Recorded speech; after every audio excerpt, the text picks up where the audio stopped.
pessoal, bem-vindos novamente ao canal da Vandesp. Eu sou o Luciano. Eu sou a Vanessa. E a gente tá bem sumido por aqui, né, pessoal? Mas a gente vai voltar a postar com mais frequência, tá? Porque eu sei que vocês sentem muita saudade da gente. Sim, a gente teve aqui um período aí de ausência para fazer uns ajustes nos nossos vídeos, pra gente poder trazer mais conteúdo para vocês. Então, nós estamos agora firme e forte todas as semanas, duas vezes por semana, para vocês acompanharem nossas informações, nossos vídeos, com bastante conteúdo para vocês, tá bom? Exatamente. E a gente escolheu um tema muito legal, pessoal, para já reingressar novamente no nosso canal, que é um tema assim, todo mundo quer saber como se pode, se não pode, as imobiliárias querem saber, os corretores querem saber, os clientes querem saber. Que tema que é esse? Então, bem polêmico, para retomada aqui ser bacana. Então, gente, financiamento de imóvel sem entrada, sem sinal, sem recursos, é possível fazer? É possível, Luciano? Então, é difícil responder essa pergunta assim, né? Se é ou se não é. O que a gente sabe, pessoal, é que existem algumas regras dos bancos e que a gente precisa sempre seguir essas regras dos bancos. Existem possibilidades na qual o comprador negocia com a imobiliária ou com o vendedor de fazer um parcelamento da entrada, né? Então, existem algumas formas que a gente vai falar aqui para vocês como funciona isso, tá? Mas, a princípio, tem muita negociação envolvida. Sim. Podemos agora, de pronto, falar para vocês sobre as regras concretas existentes nos bancos. A primeira regra delas é: todo banco vai exigir uma entrada de 20% do valor do imóvel. Regra básica, para começar a conversa.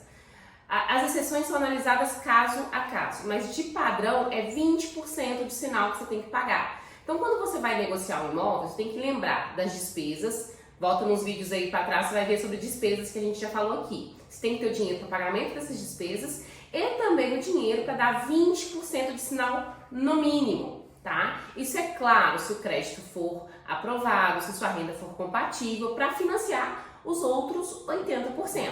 Então, o primeiro item aqui desse assunto é entrada mínima de 20%, é o padrão exigido pelos bancos, ok?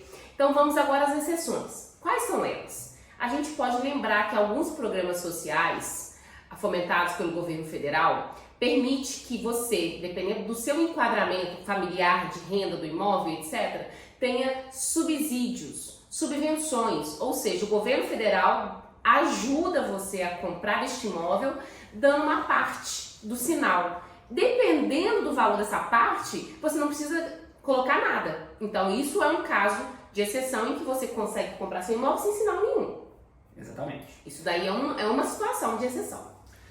Outra exceção, pessoal, seria a gente pensar em não desembolsar necessariamente dinheiro, mas algum outro bem. Então, assim, como a negociação entre comprador e vendedor é uma negociação livre, você pode escolher como você paga, você pode, por exemplo, ter um carro, ter uma moto, sim, você tem um lote, por exemplo, que você quer dar de entrada.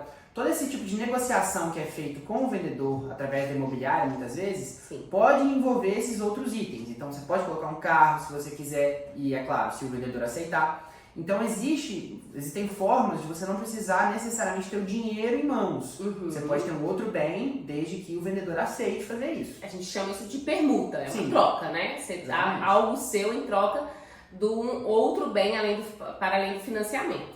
Então, isso é uma situação também de exceção. Exatamente. Né?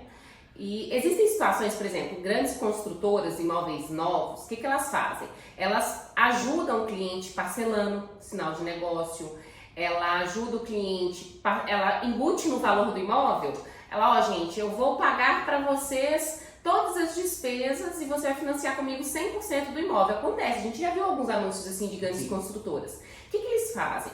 Eles têm uma condição, por ser um imóvel novo, por eles estarem atribuindo valor ao imóvel, em reduzir a margem deles de ganho e parte desse valor do imóvel eles utilizarem para pagar as despesas e utilizarem para poder financiar para você 100%. O que isso significa? Não significa que o banco está financiando 100%.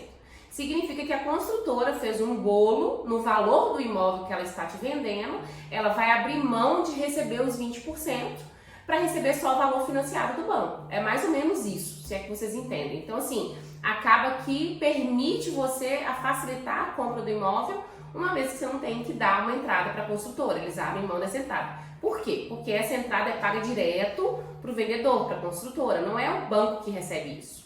Então o banco ele só vai fazer aquela linha de crédito de 80% do valor do imóvel. Tem umas linhas de créditos de imóveis adjudicados, imóveis de leilão. Isso, que também são outras exceções. Que eles financiam até 85%. Mas assim, isso é exceção da exceção da exceção. Normalmente não é feito dessa forma. E é claro, essas são as formas que a gente está falando aqui, que são as formas tradicionais, as formas comuns disso acontecer. Tem também um jeitinho brasileiro que a gente não recomenda fazer, que acontece muito, né? Que às vezes a pessoa ela tenta passar o imóvel por um valor maior para tentar financiar mais. Só que isso, gente, isso é prejuízo para todo mundo. Por quê? Porque o vendedor ele vai ter que pagar mais imposto sobre essa venda, porque teoricamente está ganhando mais dinheiro sobre a venda desse imóvel. Você vai pagar mais imposto sobre a compra do imóvel, porque imagina, o imóvel você vai pagar imposto sobre um imóvel de 200 mil, aí você vai pagar imposto sobre um imóvel de 250, você vai pagar mais taxa de cartório, mais ITBI. Se você olhar lá nas taxas, você vai ver que tudo isso é alterável de acordo com o valor do imóvel. Então tem que tomar muito cuidado, né, gente, com esse tipo de negociação de passar imóvel acima, porque tem prejuízo para todos os lados. Se vocês quiserem, os vendedores quiserem, a imobiliária estiver ciente, e o imóvel realmente vale aquilo que estão dizendo que ele vale, porque banco é banco. Ele vai verificar se esse imóvel vale aquilo que estão dizendo que ele vale. Exatamente. Então não é simplesmente falar para o banco, meu imóvel vale 300 mil. O banco vai lá no imóvel, o banco vai ver o imóvel, ele vai avaliar o imóvel. Ele vale 300 mil realmente? Então isso é muito importante, são etapas de um processo de aquisição de um imóvel com financiamento que a maioria desconhece, mas que a gente está aqui para ajudar. Exatamente. Então assim, pessoal, se vocês tiverem alguma dúvida com relação a isso que a gente falou aqui hoje, se tiver alguma dúvida com relação a esses imóveis, pode entrar em contato com a gente que a gente dá todo esse suporte de forma gratuita. Sim, a gente está aqui. É isso, pessoal. Até mais. Até mais. Tchau, tchau.